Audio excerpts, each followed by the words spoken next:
In an interconnected world, the rule of law is not an option, it is an imperative. It provides the framework for peace, stability, and progress. Honorable Prime Minister Narendra Modi. A very good morning to everyone present here. Respected Dean Professor Dr. T.R. Subramanya, our Director Dr. V.J. Praneshwaran, all the faculty members of CMI University School of Legal Studies, and all my beloved friends. I, Rudrakshi Singh, a student of BA LLB first year, on behalf of CMI University School of Legal Studies, welcome you all to an engaging session on the topic Relevance of Law in the Era of Globalization. Today, we gather here to delve into one of the most profound and transformative forces shaping our world together, globalization, and its impact on the legal landscape. We are honored to have with us today a dedicated public servant and an expert in law, Ms. Prabhavati M. Hiremath.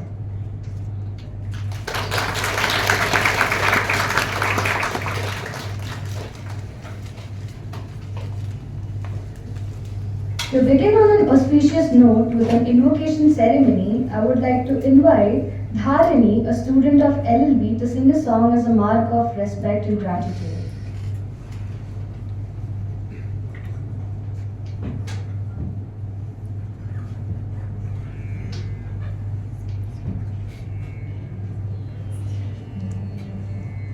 शरणु Siddhi Vinayaka शरणु Vaidya प्रदायका शरणु Parvati दलय Murthy शरणु मूषिक वाहना शरणु Siddhi Vinayaka Nikhil नेन्द्रन Devi सुतने Nagabhushan प्रियने Nikhil नेन्द्रन Devi सुतने Nagabhushan प्रियने कक्षिकांगित Shri Purandar Vitthal नानित दासने कक्षिकांगित Shri Purandar Vitthal नानित दासने चरणु Siddhi Vinayaka चरणु Vaidya प्रदायका चरणु Parvati दलय Murthy चरणु मूषिक वाहना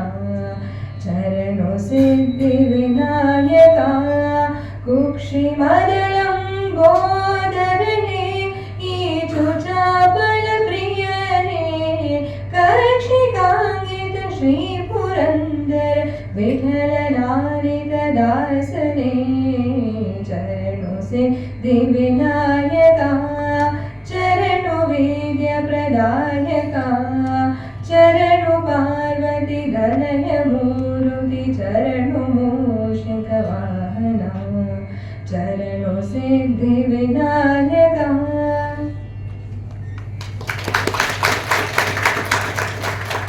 Thank you, Dharini, for blessing our ears with your wonderful song. It was truly mesmerizing. Ms. Prabhavati Mrityunjaya Hiremath, a former Chief Judge of Small Causes Court, Bangalore, and as of 2022 has been placed in the service of state government and on deputation to the post of Principal Secretary to Government Law, Justice and Human Rights Department, Government of Karnataka. With her vast practical experience and a bird's-eye view of the situation, ma'am is the best person to guide us in understanding the complex interrelationship between law and globalization. She will guide us and discuss the multifaceted dimensions on this topic from evolution to challenges and recent trends. It is indeed an honor to have you with us, ma'am. I would welcome you once again to share your valuable insight. We are sure that this would be a very good learning experience for all of us. Thank you. Before my law professor, Dr. T.R. Subramanya, respected professors and faculties of the CMR Law College and dear students. I am very happy to see all of you, especially more lady students than boys. During my college days, we are about 10 to 20% girl students and 80% to 90% boy students. Now scenario is changed. I am very happy to see all of you, including boy students.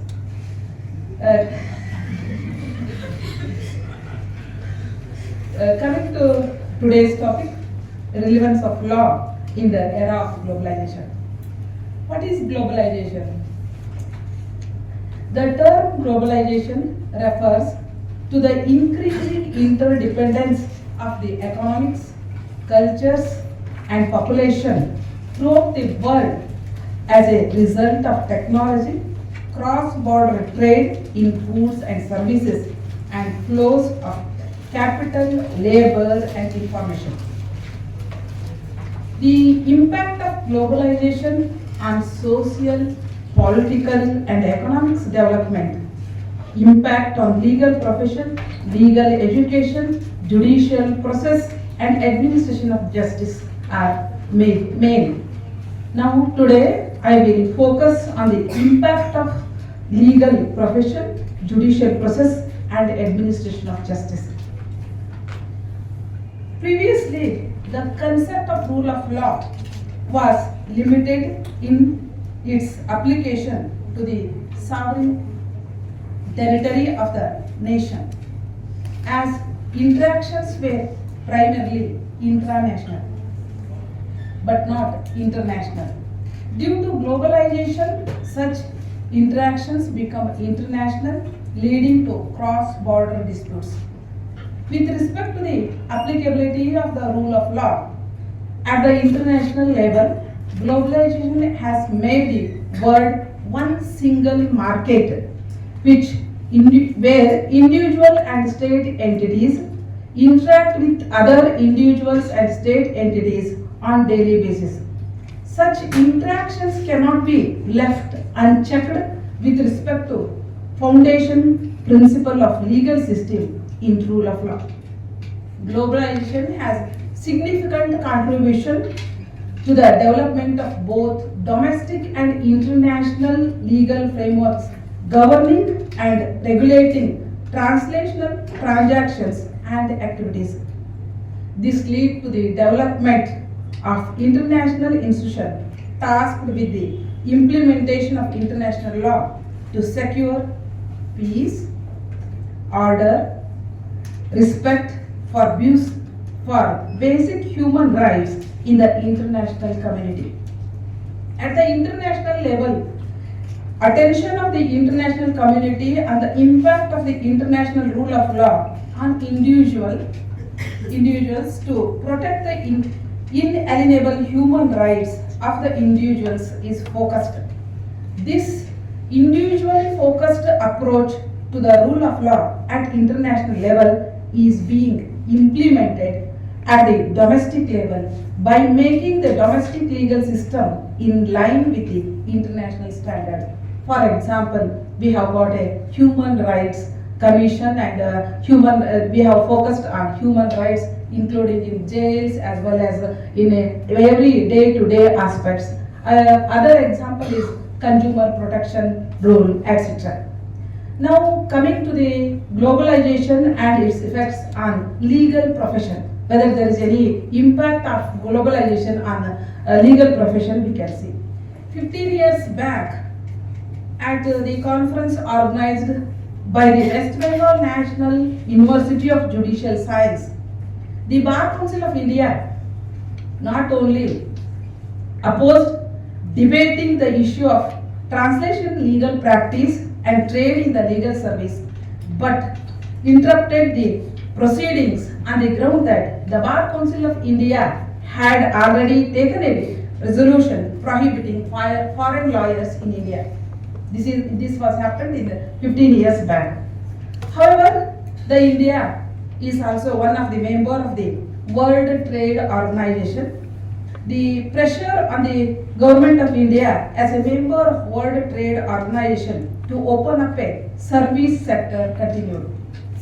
After a series of consultative meetings with Bar Council, the officers of the Ministers of Law and Commerce, Government of India, and representative of law societies of the foreign countries, the Bar Council of India changed its stand and come to rules for registration and regulation of foreign lawyers in India in the year 2016.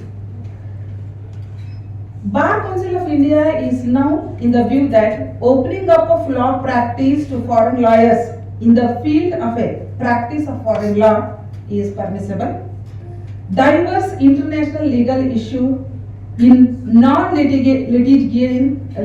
litigious matters and international arbitration cases.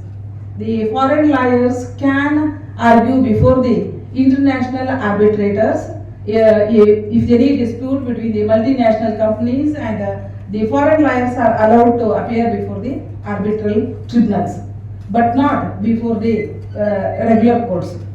The General Agreement on Trade in Service (GATS) requires WTO World Trade Organization members to engage in negotiations on trade in service for progressive realization within a 5 years signing of GATS 2000. The profession of law is a service, is considered as a service. Therefore, General Agreement on Trade in Service has requires the negotiation among the member countries of WTO. In respect of legal service, the manner in which the country wish to include the same in its schedule will determine the nature and scope of obligation under which trade will take place when negotiations are completed. The manner of scheduling commitments under the GATS is captured in 4 different modes. First mode is cross-border supply. Second mode is consumption abroad mode. Third mode is commercial presence. Fourth mode is presence of natural person.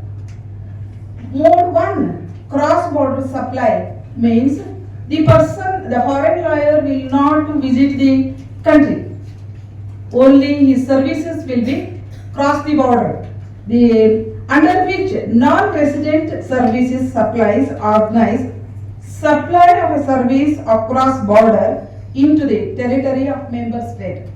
Here, service itself crosses the border. When foreign lawyers creates a legal product, their opinion or legal product or advice, which is sent from outside the country to the clients inside the country through mail, telephones, email, or other electronic modes.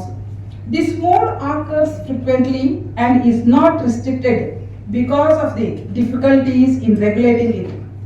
The India's trading partners invariably resort to cross-border supply of legal service by foreign lawyers. The second mode is consumption abroad mode, which involves the purchase abroad of the services of foreign lawyers. Then the Indian government or state governments, Indian states governments engage in the services of foreign lawyers to litigate themselves before the foreign courts. It is second mode. Which involves the purchase abroad of the services of the foreign lawyers. Indian government, citizens and private business employ such services to protect their investments interest abroad. With growing trade and settlement of Indians in foreign countries, this mode gets more popular. The second mode of engaging a foreign lawyers to litigate our interest or country interest before the foreign courts, then this second mode is more popular. The third mode is a commercial presence. The commercial presence under which foreign lawyers seeks to establish their office in the member's territory, either as a branch or as an agency or a wholly-owned subsidiary. The foreign lawyers sought a permission of Bar Council of India to establish their law firms in India. It is a third mode. As it is, there is a many barriers for this. Under the Bar Council rules, which do not allow commercial presence of foreign law firms. As I already told that the foreign lawyers are allowed to practice their laws only before the Indian courts, but not general practice or practice with reference to the laws of other countries, or they are allowed only to practice before the international arbitration tribunals. Then before going to the fourth mode is presence of personal mode, under which entry and temporary stay are offered to foreign lawyers in order to supply a service demanded to him. It is only for the temporary purpose. For flying, their services are demanded for temporary purpose. Their entry and their stay are offered under third mode. It is linked with the fourth. This is linked with the commercial presence. That is a third mode.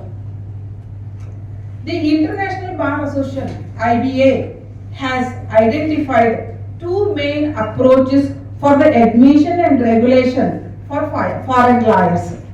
There are two modes approaches are adopted by the International Bar Association, that is IBA. First mode is full licensing and second mode is limited licensing. What is the full licensing? With reference to full licensing, there is no difference between Indian lawyers and foreign lawyers in India.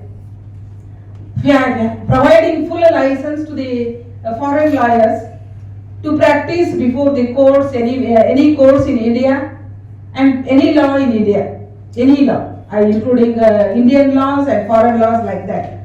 Full licensing allows the foreign lawyers to act as a full member of a local profession with no restriction on their scope of practice after satisfying conditions. Prior to giving full licensing, they are required to satisfy several conditions. The conditions are licensing in home country. Home country means where they are primarily qualified. Home country. Licensing in home country, they are required to be obtain a license or sanad for practicing in their home country. Minimum period of practice. The qualification is fixed that minimum period of practice and good character and repute of the concerned lawyer. Submission to the local code of ethics, rules and regulations. He or she is required to submit herself or himself for the local code of ethics, rules and regulations. Reasonable qualification requirements in the host country, including qualifying in a bar conducted examination. Prior to giving a full license, they are required to give examination conducted by the Bar Council. Then if full license is permitted or given to the foreign lawyers, then they become a law professionals like Indian lawyers. Under limited licensing approach, the International Bar Association allow limiting the scope of practice to advice on home country law only. For example, a USA lawyer wants to take limited licensing in India. He was permitted only to practice law with reference to United States, not with reference to Indian law or other country law. He is allowed to practice only with reference to his home country law. And any other jurisdiction of foreign lawyers are not qualified. The limited license advocate is not permitted to practice on any other laws, foreign laws. Now, coming to the eligibility for law practice in India. As of today, any citizen of India who has attained the age of 21 years and has obtained law degree from university recognized by the Bar Council is entitled to admitted as an advocate. From these requirements, how the foreign lawyer can enter into this jurisdiction of Indian to practice in India is to be seen. For that, in the Advocates Act, Section 24 deals with reference to the registration of the foreign lawyers. The Section 24 part, subsection 1 of the Advocate Act says that subject to the other provisions contained in the Advocates Act, a national of any other country may be admitted as an advocate on the said advocate role in India if the citizen of India duly qualified are permitted to practice law in that country. For example, the US citizen wants to enroll here in India as an advocate under Section 24 of the Advocates Act. Then the Bar Council of India will see that whether US has allowed the Indian qualified lawyer to practice before the US courts. Then only it will consider the application of the US citizen. There is a reciprocity. In the section 47, it further clarified that where any country prevents citizens of the India from practicing the profession of law or subject them to unfair discrimination in that country, no subject of any such country shall be entitled to practice the profession of law in India. If the other country is not, a member country is not allowing the Indian lawyers to practice before their country, then any citizen of that country will not be allowed to practice in India. Subsection 2 of Section 47 says that subject to the provisions of subsection 1, the Bar Council of India may prescribe the conditions. Apart from that, the Bar Council of India may be prescribed the conditions, if any, subject to which foreign qualifications in law obtained by person other than citizens of India shall be recognized for the purpose of admission as an advocate under this Act. The foreign lawyers registered under the rules of Bar Council of India shall be entitled to practice law in India in non-litigious matters only. Litigative practice or representation before the courts and tribunals is not possible for foreign lawyers as of today, and their practice in India is confined to only foreign law of the country of primary qualification, and for that there is one exception. The foreign lawyers, if the lawyer belongs to England, he is allowed to practice only foreign law of England only, not America or other countries, European countries, like any other things. But the one exception is that before the arbitral tribunal, there is an involvement of his own foreign law, or may not be. If other country law is also involved, there is no bar to practice before the International Arbitration Tribunal. If once the foreign lawyer registered in India, his registration is valid for a period of 5 years. After expiry of 5 years, the foreign lawyer would be required to renew it by applying in a prescribed form. The validity of a registration and a license to practice in India is only for a period of 5 years. Then coming to the impact and requirements of legal education. One of the objective goal of Constitution is to achieve social justice. The education is one tool to bring social justice. The social justice delivery system has been essence for the peace and prosperity of the society. Legal education has been taken to create a profession for bar and bench, advocate and justice. It has been never thought as a liberal education and social justice education. The education of legal service cannot be taken merely as professional education. It has to liberated and open as a discipline as other social science. As world is moving towards globalization, we cannot lag behind in human rights activities. At present, there are 4 groups of legal educational institutions. 1. National Law University. 2. Government colleges. 3. Affiliated colleges. And 4th is new private universities. The curriculum is differing from each other within the state as well as different in different states. The global nature of companies, multinational, translational, have encouraged India to change corporate law in the year 2013 for globalizing the business. The reforms in tax laws as international treaties and covenants have resulted in GST Act of giving boost to business under one nation, one tax practice.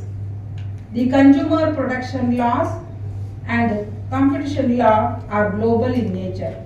The arbitration laws have got inputs to resolve the international trade disputes. The objective of law, global activities to bring socio-economic changes convenient for human development and peaceful world order.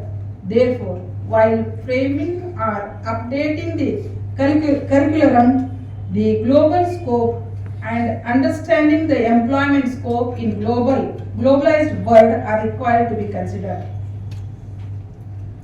The movements of nationals to different countries of the world have made it necessary for human protection and quick judicial remedies with extradition and asylum.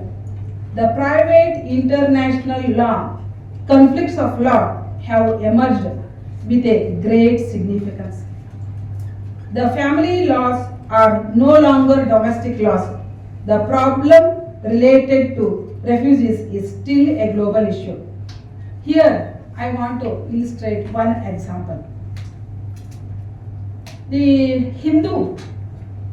Two Hindus have married in India under the Hindu Marriage Act. The husband was working in US. After the marriage, he had been to US. After complying the formalities of visa and dependency visa, the wife joined the matrimonial home at US after 3 months. When husband had been to US, he was working prior to the marriage itself. When the wife had joined him after 3 months, the husband has deserted her. There is a dispute arose between themselves. When with no option, wife returned to India. Now the question is, the husband is staying in US. He was settled there prior to the marriage itself. And both are Hindus. Whether Hindu Marriage Act is applicable to them, whether US court have got jurisdiction to resolve the dispute, or whether the Indian courts have got jurisdiction to resolve the dispute. I feel that some of you have already studied Hindu law. Okay, anybody can answer?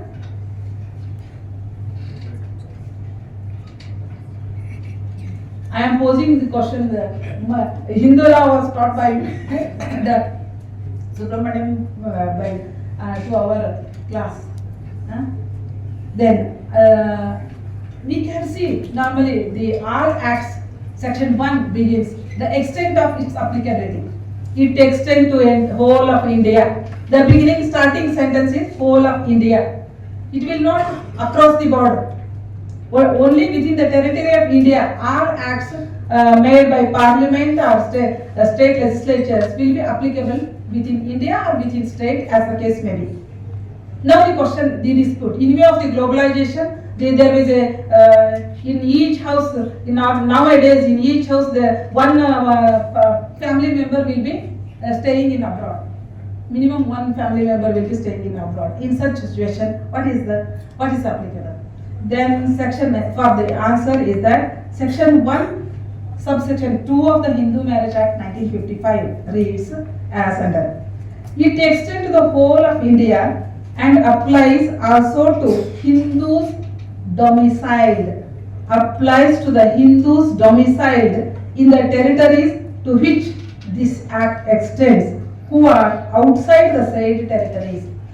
Even though the parties are residing outside the territories, but their domicile is within the India, then Hindu Marriage Act is applicable to such Hindus. What happened in that case is that after returning to India, the wife has filed a suit seeking maintenance before the Indian courts, that is High Court, by invoking a original jurisdiction of the High Court. Then she came to know that the husband has invoked the jurisdiction of US and applied for divorce. He has applied for divorce by invoking the jurisdiction of US. In that US, if any person stay more than 6 months in that country, then the US courts will get the jurisdiction to resolve the disputes. But he has approached, then wife with no option has sought interim order from the High Court asking restrain the husband from prosecuting the divorce petition before the US court. Whether the High Court can grant such relief or not.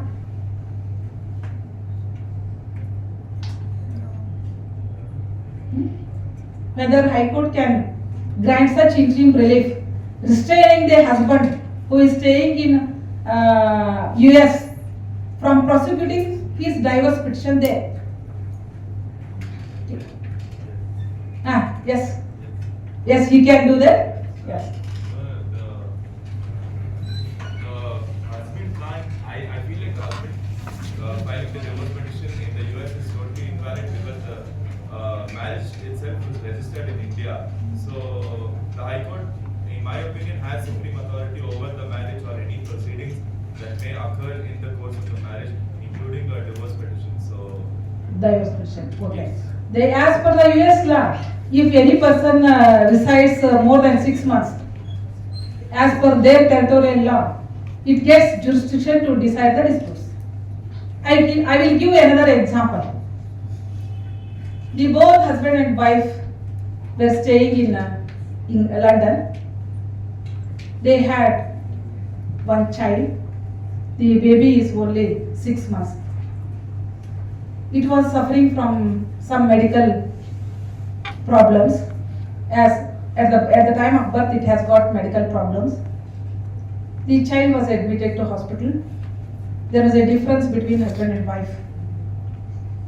The husband deserted the wife, and with no option, she came back to India and filed custody petition before the Bangalore family court, asking the child custody. Child was in London. When the dispute started among the couples, the husband has approached the London courts, and in that she has received a notice with reference to the custody, and she has engaged lawyer and appeared. The interim order was passed by the London court, giving custody of a child to the father, who was taking care of medical requirements of the child. Child was admitted in hospital. The lady, after return to India, Bangalore, she has filed a petition asking custody as per the law of custody, Guardian and Squads Act and Hindu Marriage Act, the up to the 5 years natural custodian of the child is mother. Now the question is, this is a different scenario. Now the question is whether the marriage is both are Hindus, marriage solemnized in India. After that they have got a domicile of India. Both have got domicile of India. Now whether Bangalore Family Court has got jurisdiction to pass any order with reference to the custody of child.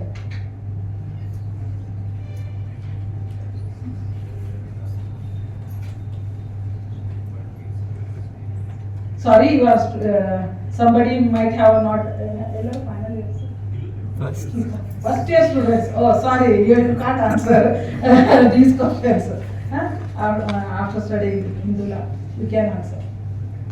Then there's a little bit difference. You have rightly answered that in that first instance, first example, they have got a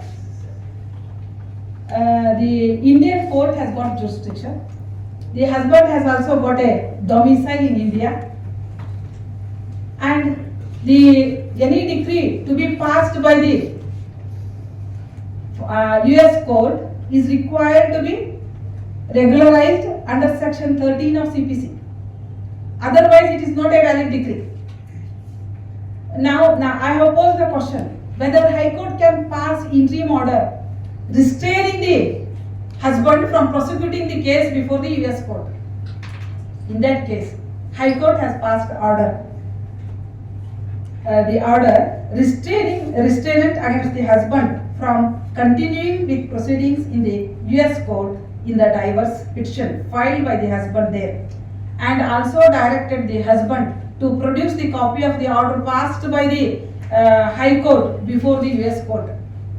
The High Court has made observation that even if the husband succeeded in obtaining a decree of divorce in US, that decree would be unlikely to receive recognition in India, as Indian court have jurisdiction in the matter, and jurisdiction of US court would have to be established under section 13 of CPC. Court further said that till the US decree is recognized in India, he would be held guilty of committing bigamy in India and would be liable to face criminal action for that.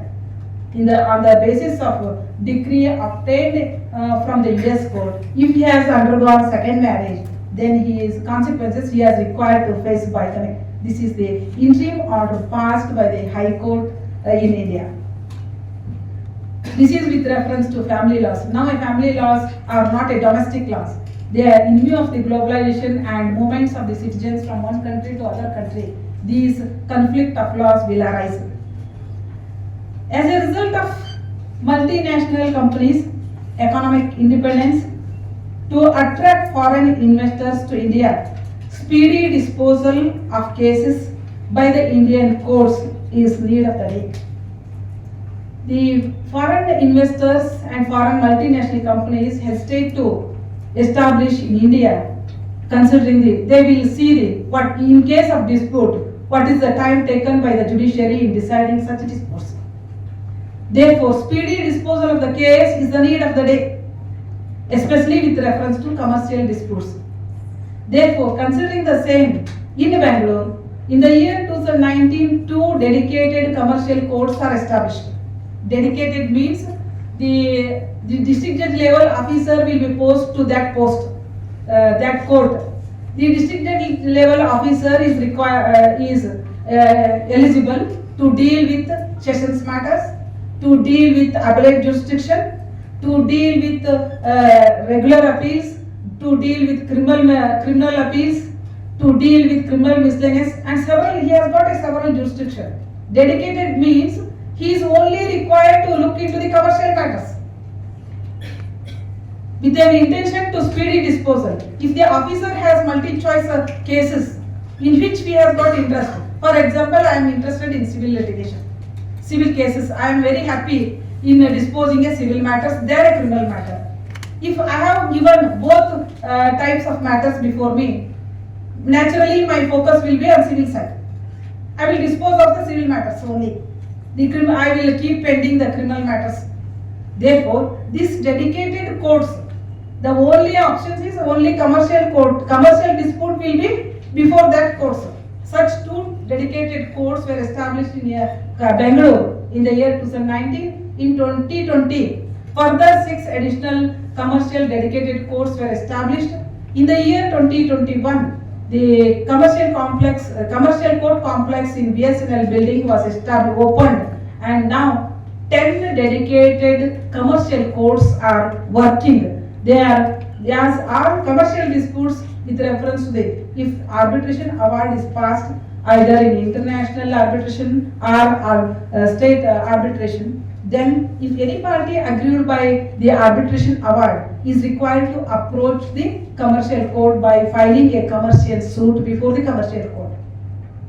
The CPC was amended. There is no discretion of the judge in adjourning the case was taken away by the legislators. The judge has no discretion in granting a time. The specified period is fixed in CPC for filing of a written statement, for framing of a issues, for recording the evidence of the plaintiff, and for recording the evidence of the defendant, and for hearing the arguments. Within particular 1 month after hearing the arguments, judgment is required to be passed. To monitor the speedy disposal of the matter, such amendment was done. Thereafter, after disposal of a commercial suit before the commercial court, the appeal will be before the High Court as a commercial appeal. Within a 1 year or 1.5 years, the appellate they will finish the everything, arbitration proceedings and commercial suit and commercial appeals, and if agreed by the commercial appeal, the special leave petition before the Supreme Court will lie. Then, with that, with reference to globalization, this is the impact with reference to the globalization and need of the day for early disposal of a commercial disputes. The dedicated commercial courts are established in Bangalore and throughout the country, and in our district, one court is described as a commercial court. Then coming to the impact on judicial process. What is the impact of judicial process due to not globalization, digitalization? When I enter the practice and service, we are used to physically appear before the court's office for the purpose of filing a suit or any appeal, anything for the purpose of filing a suit or appeal. We are required to make entry of our suit by mentioning the party's name, who is the plaintiff, who is the defendant, what is the nature of the relief sought, and what was the court fee paid by us. This is required to be entered by the advocate himself in the register. After that, the case will be registered. After registration of the case, the court staff is required to maintain the suit register. In that, they are required to make all these above said entries in their suit register. Then the file will be placed before the concerned judicial officer. Judicial officer used to issue a pass order, either issuance of notice or summons. If there are any interim applications, order will be passed for issuance of notice, and no interim applications, issuance of summons, main suit summons to the other side, or any interim reliefs, ex parte interim reliefs are claimed by the parties. Then he or she used to pass orders. After passing orders, date will be given for appearance of the other side.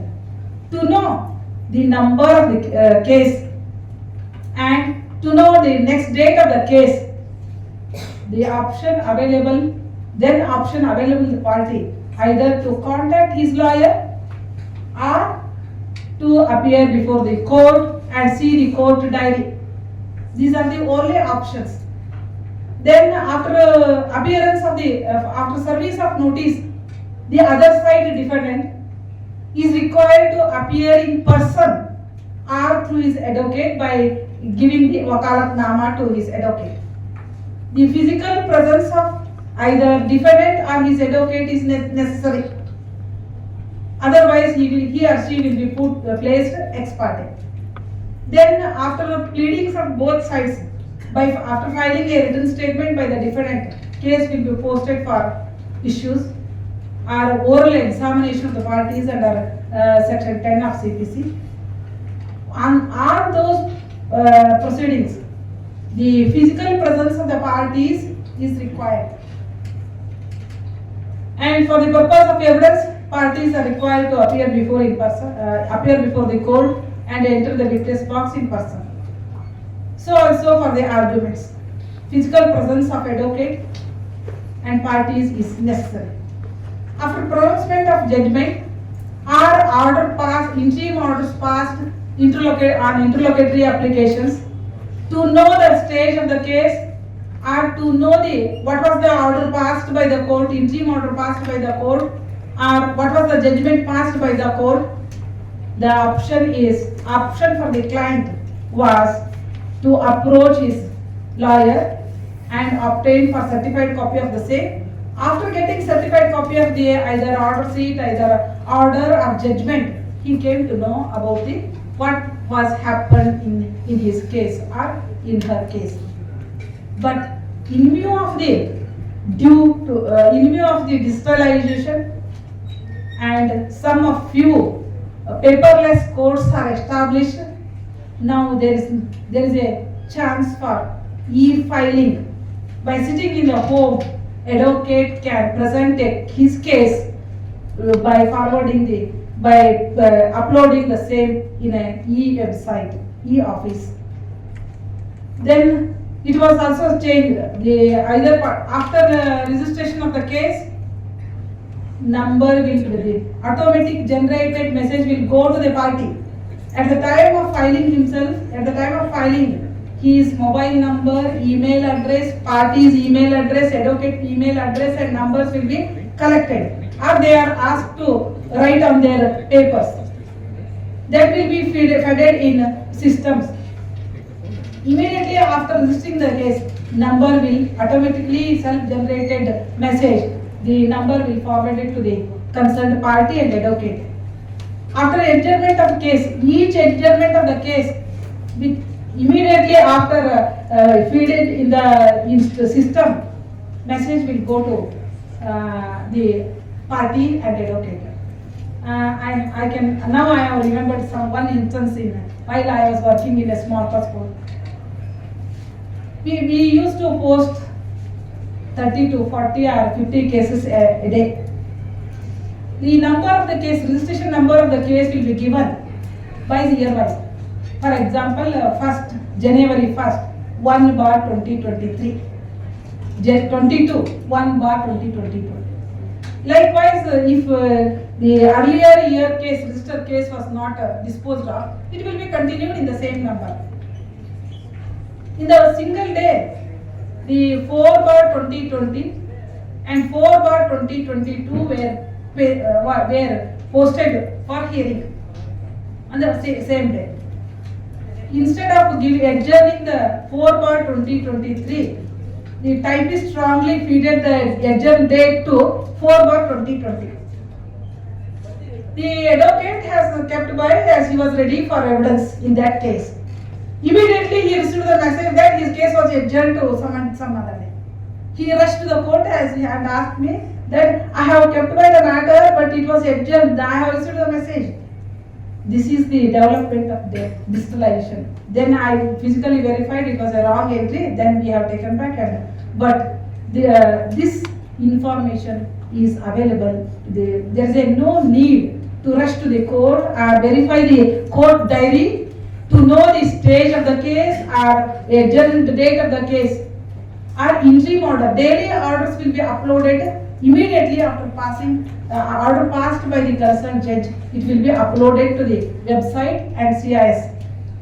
In the case commission, the party can verify it. So also the judgments. The judgments are available. Now, at the beginning of my service, if anybody wants to read my judgments, they are required to apply for certified copy and required to read. But nowadays it is not so. If you put my name and either my designation, for example, during 2018 I was worked in a Shivamogga court, Principal District Judge Shivamogga. If my name is put, the judgments will appear in the website. Anybody by sitting any corner of the world can read any order passed by any court or any judgment passed by any courts in India. This is the change and due to the digitalization. With reference to the legal literature, we are at the time of our study and after at the time of practice and we are used to depend on the only hard books, physical books. Sometimes I felt very difficult. At the time during my practice, I came to know some legal point is there in a reported judgment. But I am very irregular in noting down such points in my diary. But at the time of decision of the case, I need that point. But book is not available. I used to ask the senior counsel to provide the book, physical books, and he used to pass orders. Nowadays, in a single mobile, we can have all apps, provisions, rules, judgment passed by Supreme Court yesterday, and different high courts. Not only high courts and Supreme Courts, international courts are available due to the development and growth. By this way, digitalization, the all literature and orders are globalized. By sitting anywhere in the world, we can see or go through the judgments of any court like that. In a criminal trial also, the accused presence each exam day is necessary. But in view of digitalization and video conferencing facility, virtual appearance, now it is not mandatory the presence of a accused who is in custody before the court. In all major jail premises, the video conference facility is available. The jailer will produce the accused through video conferencing, and the judge sitting in a courtroom will see the accused produced through video conferencing. He will put a question, the judge will put a question with reference to at the time of recording of a plea of the accused by reading the charge or plea as the case may be. Then at the time of recording section 313 statements based on the evidence recorded in the criminal case, he can put a question to the accused and record the answers through video conferencing. That facility is available. The Karnataka government has adopted a hybrid mode of practice. Either you can physically appear before the High Court or any other court before the Karnataka, or if you wish, you can virtually appear and advance arguments. Due to COVID-19 scenario, the several advocates who are practicing Bangalore have virtually appeared before the Supreme Court. Earlier, they are required to fly to the Supreme Court, but by sitting in a Bangalore, they can appear before the Supreme Court and argue the matter. This is the globalization. Now the Supreme Court came to your house. High Court came to our house. By sitting in the House office, we can argue the matter.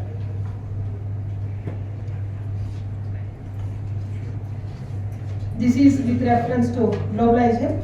Can I take your another 5 to 10 minutes? I will tell you about the career options that you can explore after graduation. Even though you have decided to learn law, now you have exercised one option to learn law. But still after graduation, you have got many more options. Several doors are open to choose and enter. If you choose one door and enter, but you are not satisfied with the nature of work in such a situation, my earnest request to you not to hesitate, go back and choose another option, as law profession has got several options for you. The such options are, you can, first option I say, you can prefer to be a academician like your professor and dean. First option. Then practice law. Second option. Or option of job, or option to become a politician. First, I can expand this. Practice of law can be further broadly divided into either civil practice or criminal practice. You can opt for only practice on civil side or opt for only the criminal side. The civil practice has its own multiple branches.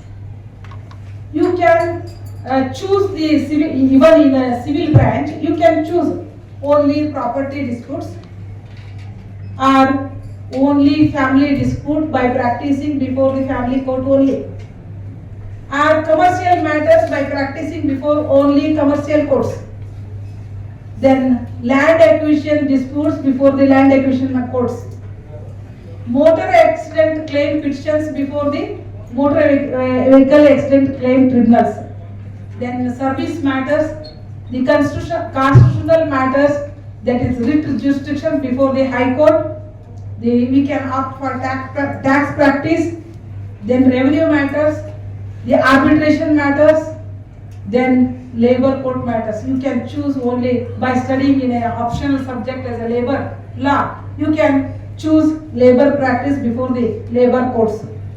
Then coming to the criminal practice, you can choose practice before the different hierarchy of courts, before the trial court. In a criminal side, trial courts are the initial level, JMFC, Chief Judicial Magistrate, and Judicial Magistrate first class are the trial courts. With reference to sessions cases, the sessions court, district and sessions court is the trial court. Then appellate courts with reference to criminal law, both in JMFC trial matters, district court will be the appellate court, and High Court and Supreme Court. So also in a civil cases, junior, if the suit is filed before the civil judge, then appellate authority, first appellate authority is the senior civil judge, second appellate authority is the High Court. If the suit is filed before the senior civil judge, then first appellate authority is the district court, then second appellate authority is the High Court, then special leave petition. Then you can choose the matter. In practicing before the session, if you have opted for practicing before the sessions trial, sessions court, then you can have further multiple options. General offences under section I, under the Indian Penal Code, like 302 murder, 307 dacoity, 395, 398, like that you can option for general IPC offences, or you can have a specialization like prevention of corruption offences. There is a special court will deal with only prevention offences with reference to Prevention of Corruption Act. Trap matters or disproportion of assets cases. You can choose that, or in view of the POCSO Act, the specialized courts are there. You can prefer to practice only such matters. Therefore, you have got very wide options for you to practice. You can choose hierarchy-based courts. Any court, either civil court, senior civil court, or district court, or high court, or supreme court. It is with reference to civil side. On criminal side, JMFC court, judicial magistrate first class, CJM, chief judicial magistrate, then sessions court, then high court and supreme court. This is criminal side. Then Third option, main option with reference to job opportunities are you can have a job as a legal advisor to company, bank, corporate sections, or you can opt for prosecutors, APP, or government advocate, advocate general, high court government pleader, central government pleaders, or judicial officers. If you want to become a judicial officer, you have got 4 further options of entry here. Immediately after completion of your graduation, you can apply for civil judge post. There is no need of practice. Practicing is not mandatory. At our time, 4 years practice was mandatory. Now the practice is not mandatory, but you are required to undergo training for a period of 1 year after if you selected. That is first entry. Immediately after completion of your law graduation. Then after completion of 7 years of practice before the Sessions Court, you can opt for it, become a direct district judge. There is chances of 2/3 seats are available for direct elevation to High Court. And if you practice before the High Court and Supreme Court, there will be a chance for direct elevation to the Supreme Court. These are the 4 options to become a judicial officer or justice. This is the only profession which gives flexible options. You can choose only practice in civil or both matters. In a civil, property dispute cases, motor vehicle cases, land acquisition matters, together you can practice. Apart from those, you can practice before various courts, district courts, high courts, trial courts like that, metropolitan cities like city civil courts like that. Then earlier days there was a Kannada saying for the law degree that ಎಲ್ಲಿ ಸಲ್ಲದವರು ಇಲ್ಲಿ ಸಲ್ಲುತ್ತಾರೆ. ಇಲ್ಲಿ ಸಲ್ಲದವರು ಇಲ್ಲಿ ಸಲ್ಲುತ್ತಾರೆ. The law it was said that law degree LLB as Lords of Bench, Lords of Last Bench. The students unable to get MBBS seats or engineering seats as last resort used to study law. Now, law is not a last resort, but on the contrary, law profession has got its own specialities. Law profession has its own specialities. After your graduation, as an advocate, learned advocate will be attached before your name. No profession will not that facility. Learned advocate will be attached before your name. Every advocate, in the judgments, the judges will address you as a learned advocate for a plaintiff, defendant, appellant, petitioner, respondent, like so and so and so that. Then this profession is called as a noble profession. If you justly fought a case of your client, he will be remembered you throughout his life. Here I want to explain one instance, recent instance. On 6/8/2023, last month, Sunday 6/8/2023, we celebrated the Commemoration Day of our senior at Bagalkot. We invited Justice Banur Math for that function, and invitation cards were distributed among all taluks in Bagalkot district, including Jamkhandi. When the invitation cards were distributed to Jamkhandi Bar Association, Sri Arvi Siddeshwara Mata Malaiguddhi Swamiji has came to know that Justice Banur Math was visiting the Bagalkot.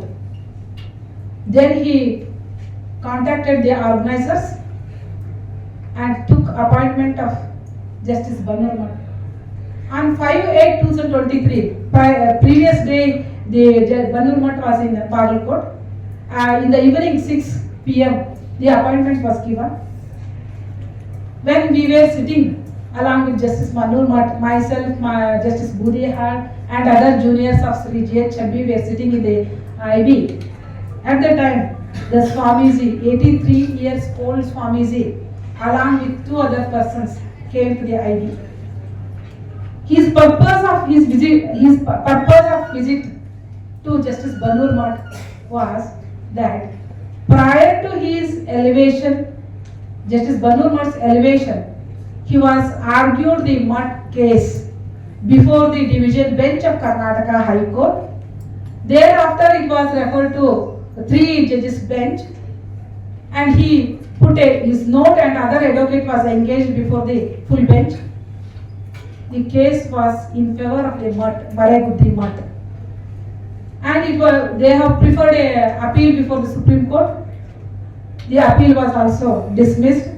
The Math win the case. That is only a small matter of to having a Bhiksha from particular 3 villages. That's the only simple matter which was argued by Justice Banur Math. After 30 years, the Swami is still remembering the services rendered by Justice Banur Math before his elevation. Therefore, he has immediately after knowing that he is visiting Bagalkot, by 83 years old Swamiji, by traveling 60 kilometers from Jamakandi to Bagalkot, came to the Bagalkot and facilitated felicitated the Justice Banur Math. This is the services are remembered in the hearts of the client. If you have justly represented his case before the court and fought his case, then you will be always remembered. Out of my experience as an advocate, as a judicial officer, as a principal law secretary to government, I can assure you that we have got a very high level satisfaction at the time of discharging our work. I can give several examples. I want to give one example which has happened in the year 1998 or 99. That is in a motor vehicle accident case. In Bagalkot Taluk, in a small village, accident occurred. The facts of the accident are like that. In a village, the widow, along with his only son, was staying. The son has completed his SSLC examination during May, as she is a widow and her earning was by doing a coolie work. During vacation of May vacation, the son wants to help his mother by doing work. On his request, the mother has sent the boy along with the tractor of the village party, Patil's tractor, to work in the field, agricultural field. Along with the tractor, the child gone to the field, and throughout the day they have worked. They are about to leave the field in the same tractor. The driver was on the wheel. At the time he noticed that the stone put below the wheel was not removed, and he asked the boy to remove the stone. The boy gone and removed the stone. Already driver was on the wheel. He started the tractor and tractor moved, but boy was not out of the wheel. Wheel ran on the boy. Boy died on spot.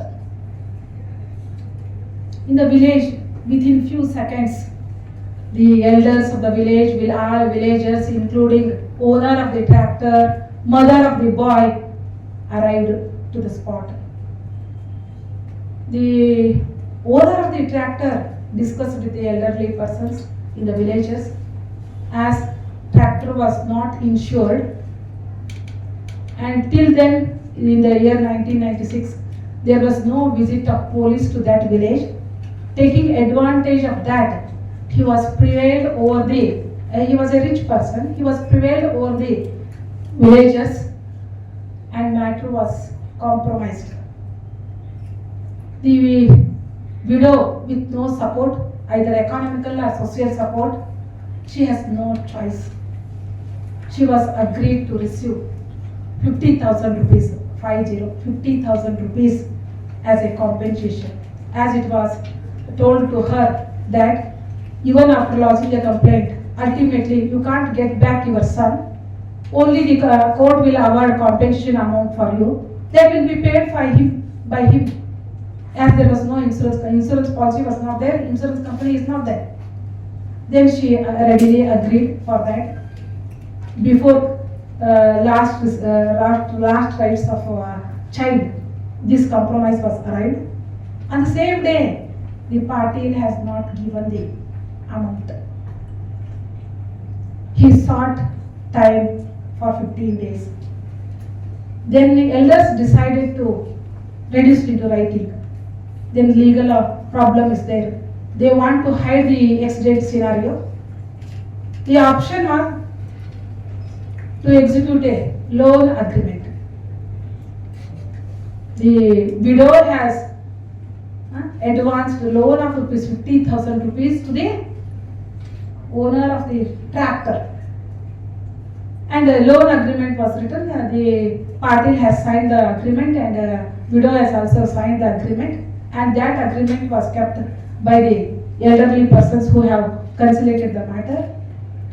And without resisting the case, without post-mortem, nothing legal action was taken. The body was cremated. After 15 days, the elder persons approached the party. He sought further time to pay 50,000 rupees. After expiry of 1 month, 2 months, he dragged the matter. After 3 months, he said that he will not pay. Whatever you want, you do. As there was no case is registered, if such party legally she has suffered, approach you, what you will, what is the answer? There is no criminal case, registration of, there is no FIR, there is no post-mortem, already 3 months elapsed. Then such case was, the elders came before our senior. By that time I was appointed as a munsif and working in Dharma. My senior, what he had done that he filed a petition, motor vehicle accident claim petition, as court fee is not required to be paid in Karnataka. Like motor vehicle accident petition without any documents. By narrating the facts, date of accident, like that, by narrating the true facts, he has filed in the form, there is a format in filing the MUC petitions. In the same format he has filed the petition. Then after the notice, service of notice, the party and driver appear. The option was given to them to settle the dispute for 50,000 rupees only. But he did not agree for the same. He filed objections denying the every facts. But during trial, the evidence of widow was recorded. What was written in application, petition, that so and so accident happened, and due to compromise between us, it was not, I have not lost the complaint, was the evidence of the widow. Then I will come to profession, legal profession, how to get justice to the person who has suffered injustice in the hands of socially and economically sound person. Here is the profession. Then when he entered the witness box, he has denied everything, accident, he has denied everything, he has denied. During the course of his cross-examination, the narration of the questions by step is necessary. The first questions, these initial questions asked by my senior to him are with reference to his economical condition.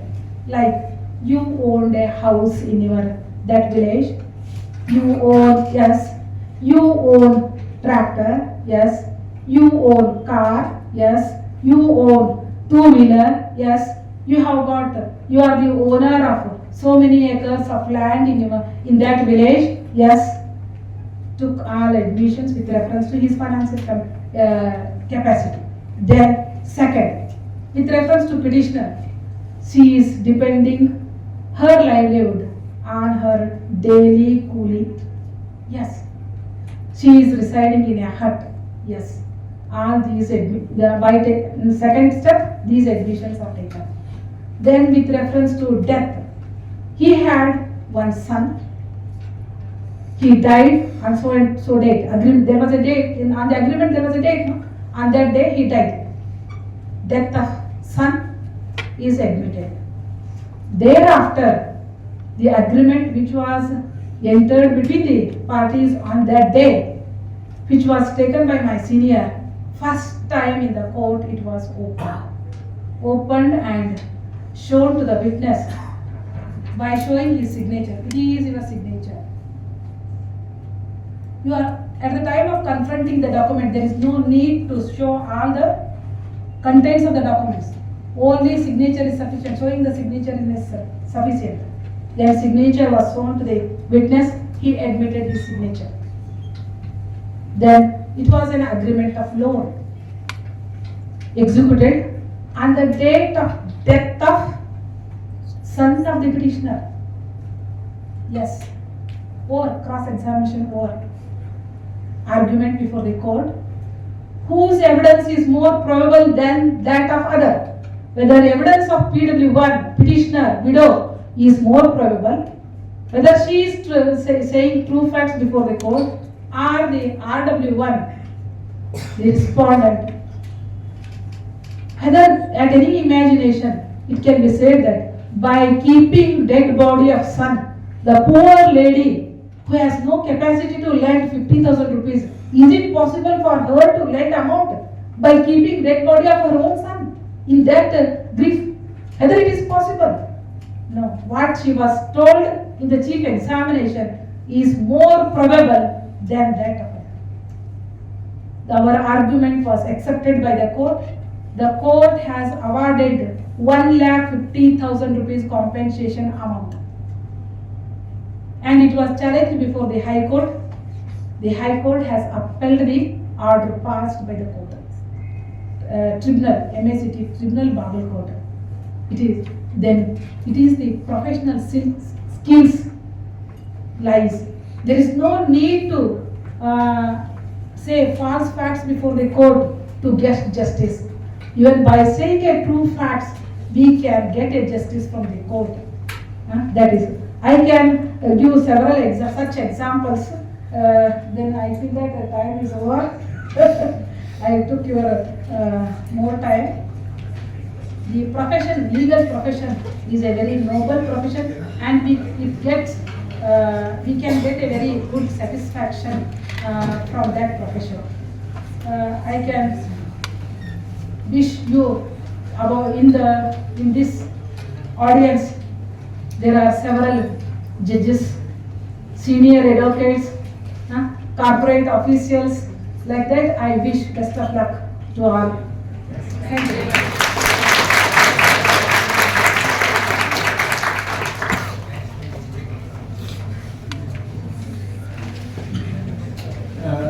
I don't wish to drag further because she has spoken enough. And most importantly, for the legal professional ethics is important. As Madam has given you 2-3 instances, I just intend to give one illustration because if I start speaking it will take an hour or so. Just 2 minutes. And this is from the life and times of a great advocate who is none but Nani Palkiwala. At least you must have heard of him. There are several books written by him, and all the books are available in the library. Now, Nani Palkiwala was not only an advocate, but he was invited for several speeches.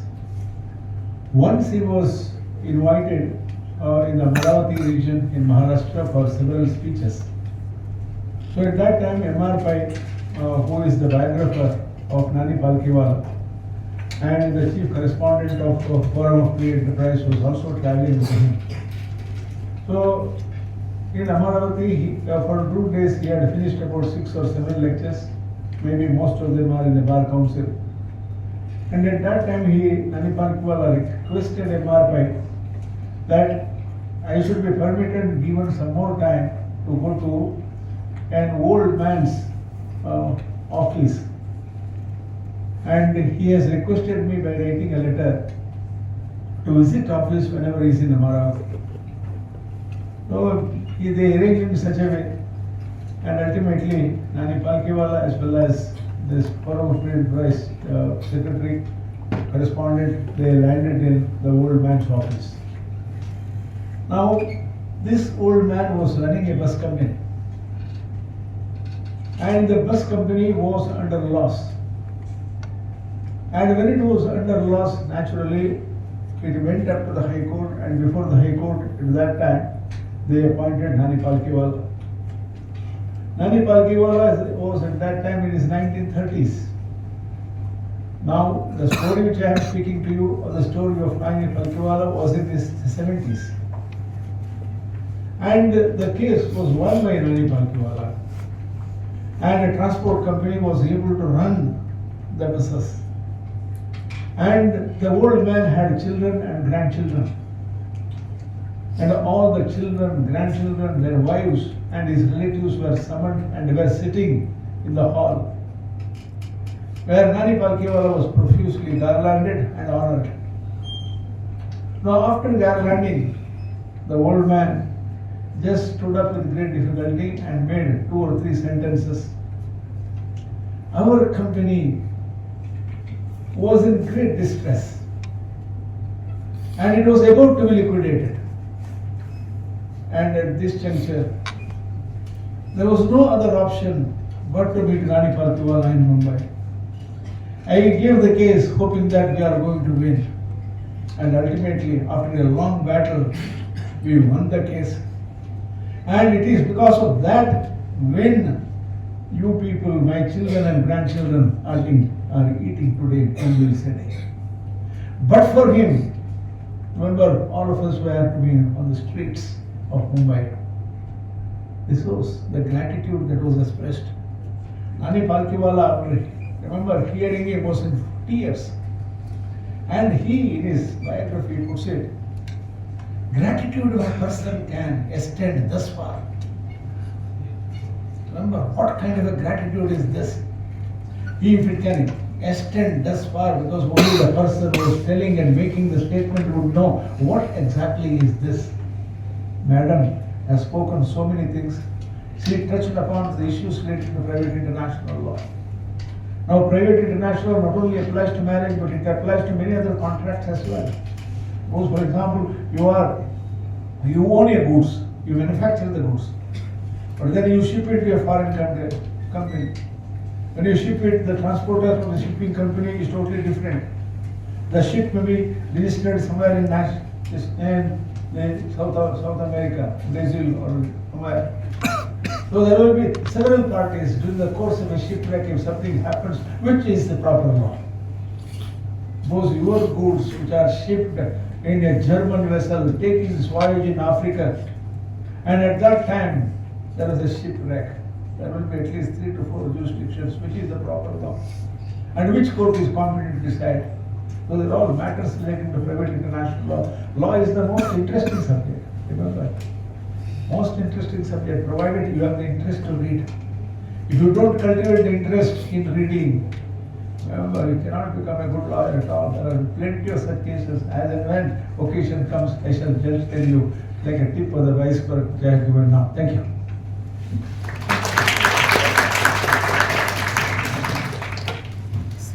Thank you, ma'am, for this excellent lecture on relevance of law in the era of globalization and your valuable advice on the career options available in law. Now, I request our Dean Sir, Professor Dr. T.R. Subramaniam, to felicitate today's guest speaker, Mr. Prabhavati M. Hiremath.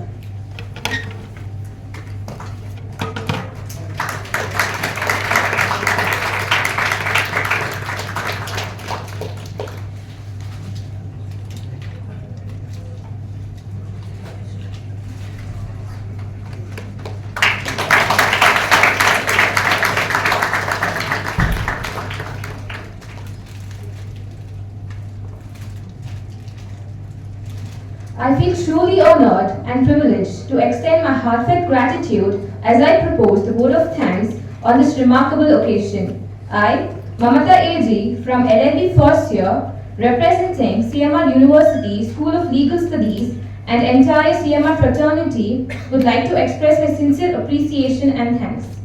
First and foremost, I would like to convey my deep sense of gratitude to our esteemed chief guest, Ms. Prabhavati Hiremath.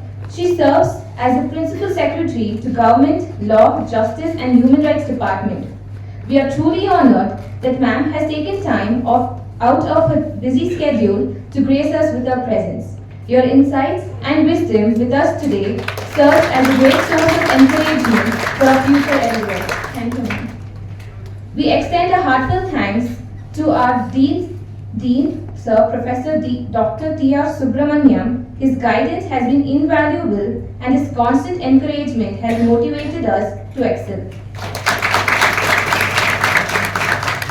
I would like to take this opportunity to thank our Director Professor, Dr. B.J. Praneshwaran, for his constant dedication and encouragement. A special word of thanks goes to our Faculty Coordinator, Ms. Nirmala Harish. Your contributions, guidance and unwavering encouragement have played a significant role in shaping our efforts and making them successful. Last but not the least, I would like to express my sincere appreciation to all the students present here for your cooperation. Your collective participation has contributed to the resounding success of this event. Once again, I extend my heartfelt thanks to all for your kind attention and participation. Thank you and have a great day ahead.